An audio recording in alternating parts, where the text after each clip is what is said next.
ආදරේ කියන්නේ මොකක්ද කියලා හිත යටින් ප්‍රශ්න කරලා ඇහුවොත් ඔයාට කෙනෙක් මතක් වෙනව නේද? ඒ කෙනත් ඔයා ගැන මේ මොහොතේ හිතනවද?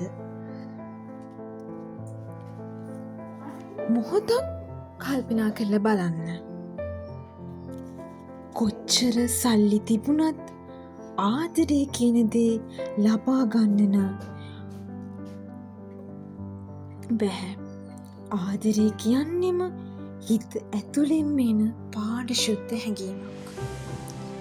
කොතරම් වටින දේවල් අපේ ජීවිතේට තිබුණොත් ආදරේ කියන දේ නැති වුණාම අපිට තනිකමක් පාළුවක් දැනෙනවා. ඉතින් ඉඳිමු.